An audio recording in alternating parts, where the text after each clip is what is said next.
Hey guys, it's Julian here, and today I'm going to be talking to you about how to make Mainroom Cosmic Techno in the style of the Yellowheads. As you can hear in the intro, we're going to be talking about not just how to make the main part of the track, but how to make the build up and build some tension and really make your track flow through the whole arrangement.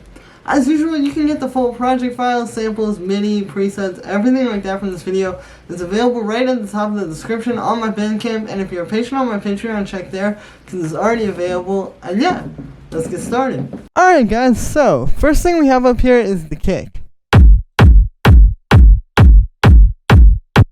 Now you'll notice the kick is actually completely dry here. This is a kick that I've layered together with other samples to create my own here. And I want this to highlight something for you guys, because I've shown you guys a lot of videos of me just working with like tons of saturation and, you know, really blowing things out. And that can sound good, but I want to highlight in this video that like ultimately it's going to come down to your samples that you're using. You know, if you're not putting good sounds in the first place, you're never going to get a good sound coming out. So you need to start with just like a really good kick like this. And ideally, you know, if you have a kick that's good enough and fills up the frequency spectrum enough, and, you know, you've already layered together samples to make something really fat, then, like, you know, you're not really going to need too much processing. It's just going to come down to turning it up to the right level, letting what's already there in the sample shine. And yeah, so that's the point of this kick here, is that it's already just sounding really fat. You can see that there are some things here, like you can see I've got, like, those little fills are really good for the style of techno for sure. But yeah, like, in terms of processing, completely dry, just a nice fat kick. Then we have the bass line.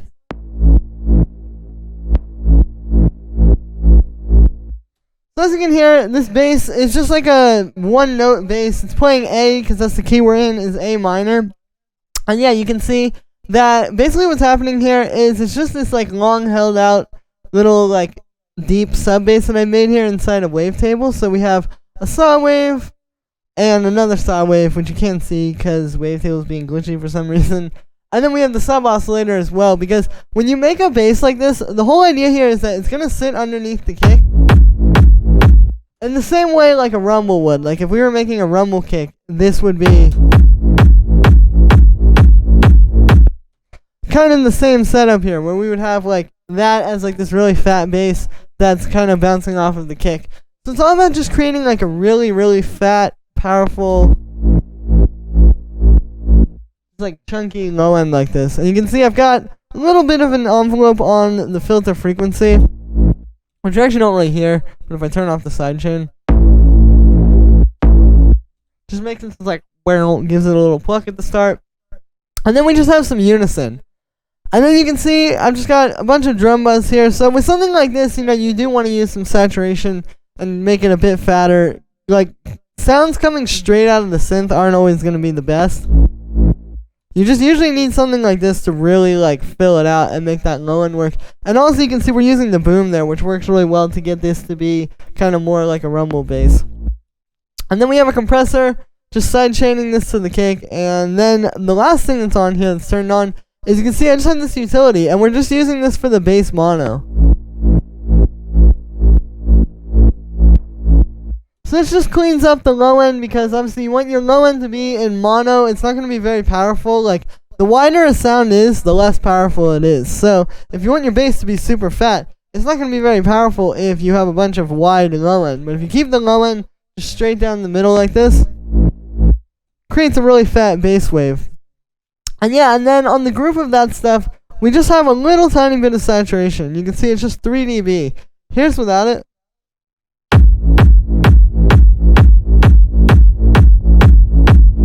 And then with it.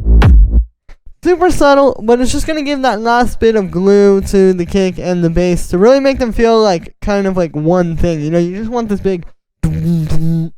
It's all kind of like one thing here, so that's the idea. And then this high pass filter is actually just for this one little part here.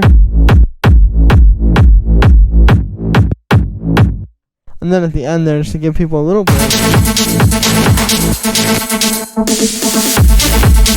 And then it comes right back to the full low end. Then we have the lead.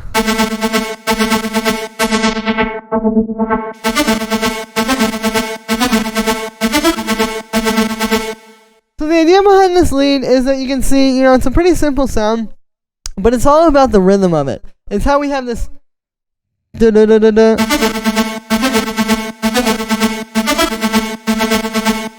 Da-da-da-da-da-da. Da-da-da-da-da-da.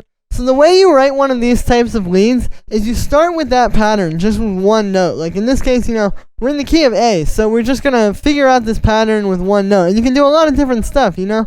You can just kind of take this and just really play around with it and do anything. Like put notes in any place. And then what you do is once you have this,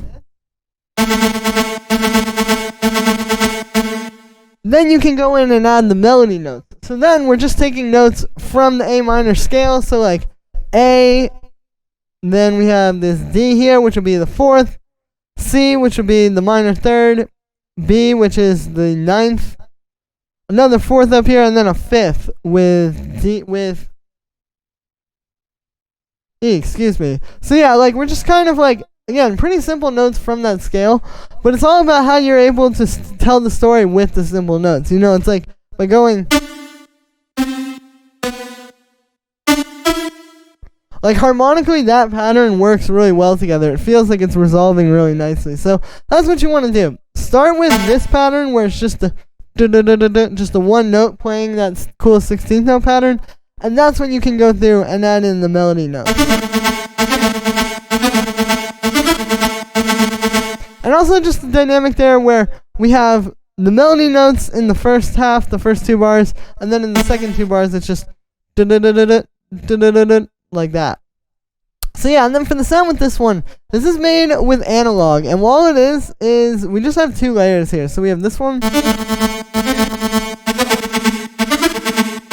then this one, which kind of fills the sound out. So for the first one, it's just 2 saw waves here, an octave apart. Got a little bit of noise as well, which is actually really important, because you want that like in the sound. And then we have the amp envelope set like this. And so that's what kind of creates the sound. You can see it's like this really fast little... So this really highlights something, which is the sound and the MIDI working together. You know, I think a lot of times, like if you use a preset or something like that, it's not really designed for the notes that you're playing. But here, this attack and this envelope in general here are designed to fit around the notes that are being played. So it's going to create just a sound that's a lot more like interesting. And it's going to feel a lot more kind of like fluid and alive, so to speak. Versus if you just get any random sound and then play some MIDI on it. So I really recommend you do that. Like, try to shape your sounds based on the actual MIDI that's being played. And then on the second layer, it's pretty similar. So this one, you can see we just have a square wave and a saw wave. And then the thing with this one is it's got the same envelope, but then we have just a bit of unison. And then you layer that with the first one. And you kind of get that full, like, the mid-range from the first one and, like, the body from the second one. And then we just have a bit of reverb on that. I have this EQ8 here, which is just cutting out a little bit of mud, because with these kinds of leads, sometimes you can have a bit of, like, muddy frequencies around, like, 200 to 250 hertz, so we're cutting at 215 there. And then we just have this drum bus. You can see it's hitting pretty hard. We've got it on the medium setting. I'm also using a bit of the compression there. Then we just have an EQ doing a little bit of a high-end boost. And then we have this auto pan here, which is making it sound like it's being sidechained to the kick.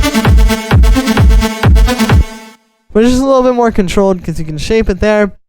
And that automates on and off, you can see, because like in the break, we don't want to have that. And then finally, it's just this low-pass filter, which just brings the sound in. And then you can see like we have these little automations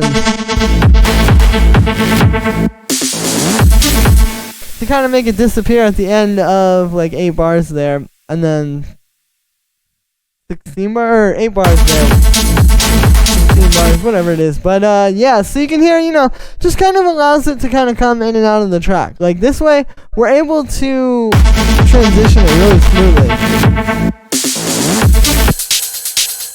And yeah, then we have these cymbals, which are pretty simple. You can see it's only 4 layers here.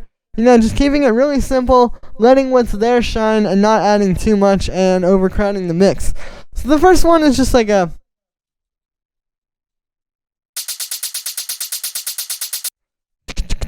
I've got a bit of a high-pass filter on that. Then we have this noise hat. So this you can hear just kind of plays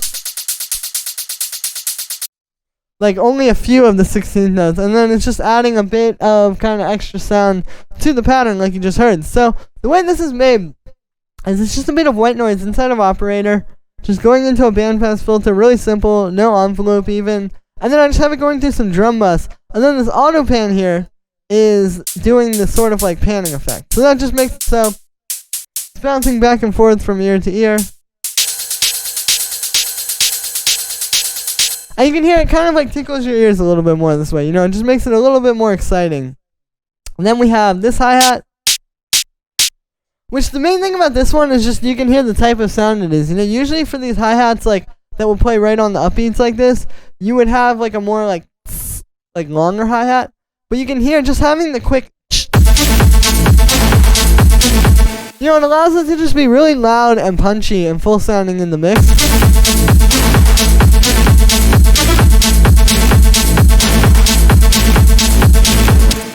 So definitely recommend trying like a sound like that. Even if it seems smaller, you know, it's gonna punch through if you mix it right. And then the last one here is just the ride. So just like a pretty standard techno ride, it's doing that kind of pattern. And then I just have a bit of echo on it, on the ping pong setting, to make it really wide, because you usually want your ride to be a bit wider than the other hi-hats. And yeah, and then we just have this EQ here doing a high-end boost. And then on the group of hi-hats, or on the group of cymbals I should say, we just have this reverb. And so all this is it's actually just for the end of the break here. Just kind of make that fade out. And also while we're talking arrangement with that, you'll notice that we don't have the ride or the noise hi-hat in the break. We just have this. So then when we get here, it's like more energy. So that's something to keep in mind also, is like, don't give away all of your layers in the break. Just use like 2 of them, and then once you get to the drop, that's when you would have all those cymbals there. And yeah, then we just have like this extra percussion down here, like this little clap and snare.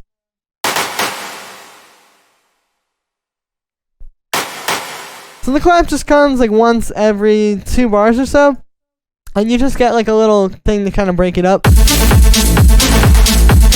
Just like that little, you know, it makes a big difference because it's just giving us something that isn't just constantly.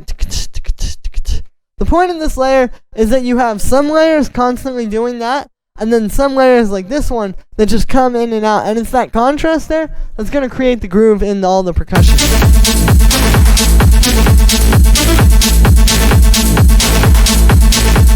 And that's just going through a bit of erosion and some reverb and then a high pass filter. And then the snare just comes at the end of like every little pattern part here like this.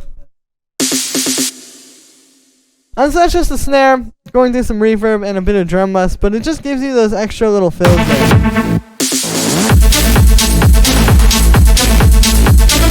Yeah, it's that one thing that like if you don't have it, that break feels pretty empty. And yeah, then we have this pad from the break, which sounds like this.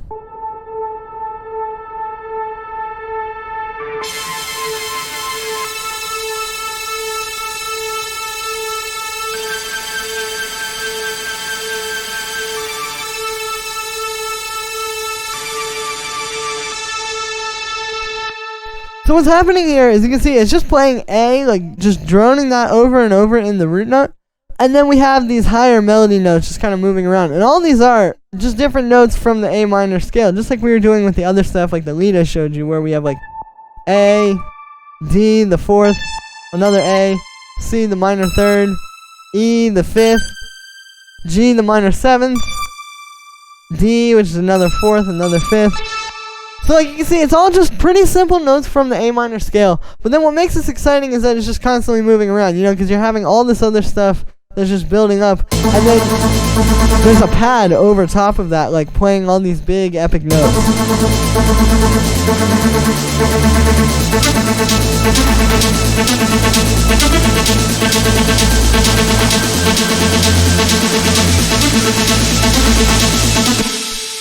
So yeah, and then for the sound with this one, it's made with wavetable, so it's just two saw waves here, or a saw wave and a square wave actually, excuse me.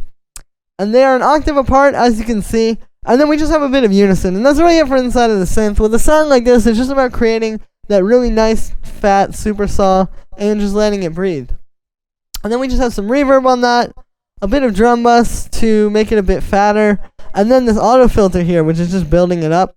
And then this auto pan, which is actually not doing anything because that's just playing during the break. But yeah, so pretty simple pad sound, but it just adds a lot of tension to that break. And then we have the break bass.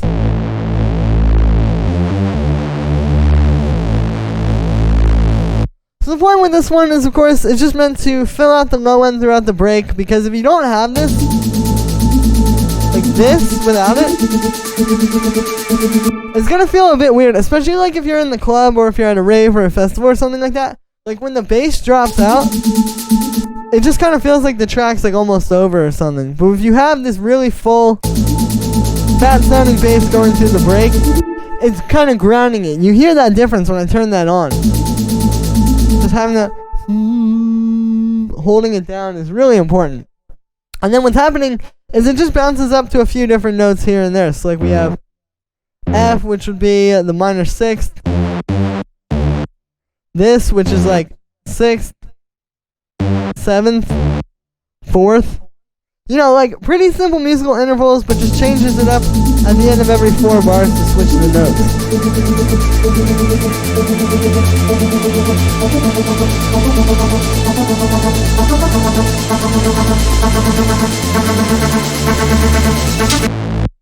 And then the sound with this one is a pretty simple wavetable bass. It's just with saw wave here, with a low pass filter on it, which is being automated to build up.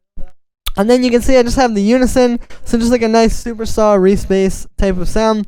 And then we have this drum bus, which you can see is hitting pretty hard, obviously, because it's on the hard setting. We have a bit of compression, and it's just really filling this bass out and making it sound really huge. And then finally we have this high pass filter, and this is important for the end of the break. And the reason why, or the end of the build, I should say, the reason why is because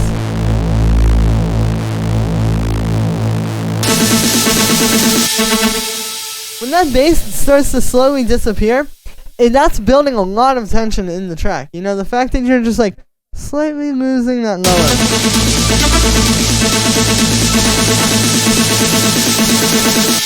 And then also what it's doing is it's making it so the low end's gonna hit that much harder when we actually do get to the part with the kick and the bass. So definitely an important thing that is really subtle, but it's gonna be missing if you don't do it. And yeah, then we have these drop basses.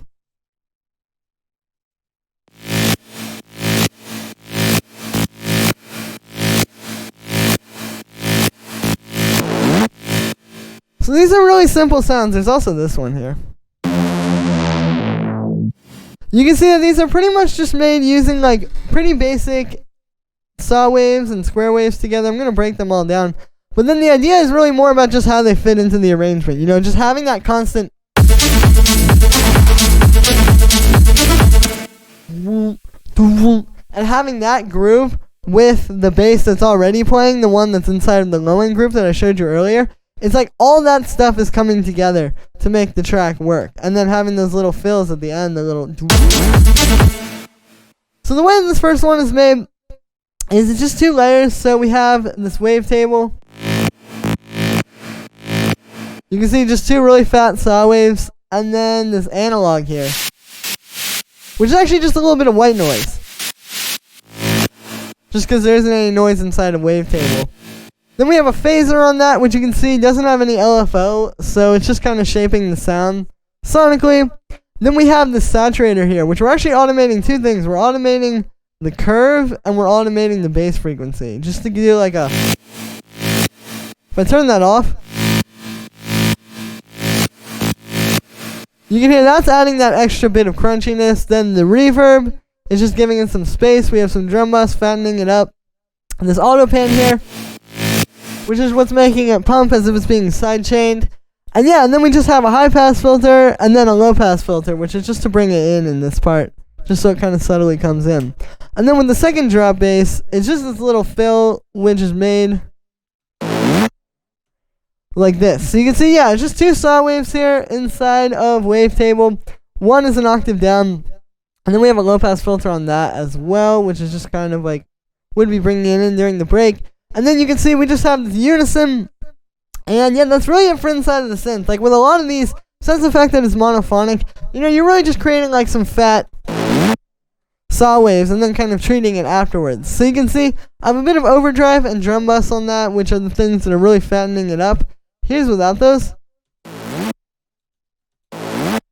Then just the overdrive.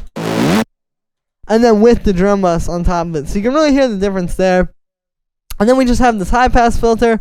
And then finally we have this auto pan, which is just to make it sound like it's being sidechained to the kick. And yeah, and then the last one is actually that same bass.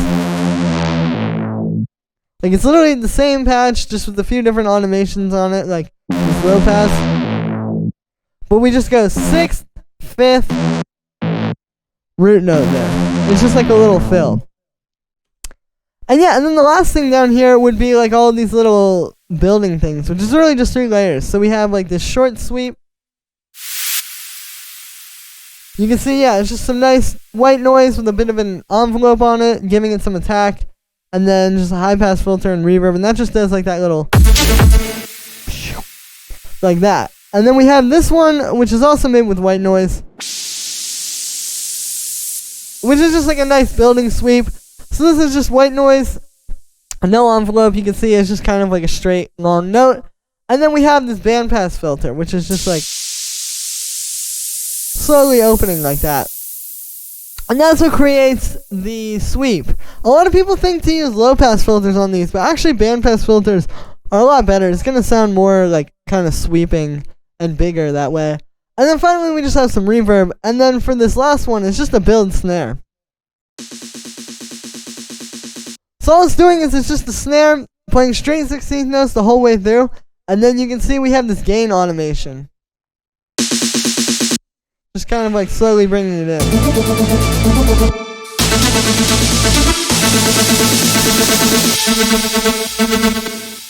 And yeah, and then we also have some drum bus on that. And yeah.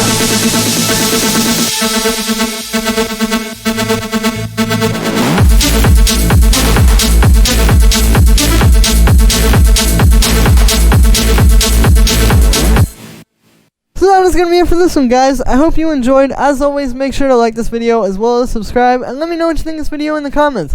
Like I said in the beginning, you can get this full project file, the whole template with the build-up and the break and the actual drop. It's available right in the top of the description on my Bandcamp for just $5. It's not that expensive, but you get a really great template to work with. You can base a million techno tracks on this template here and just really, get something to work with and understand what's really going on in these professional tracks.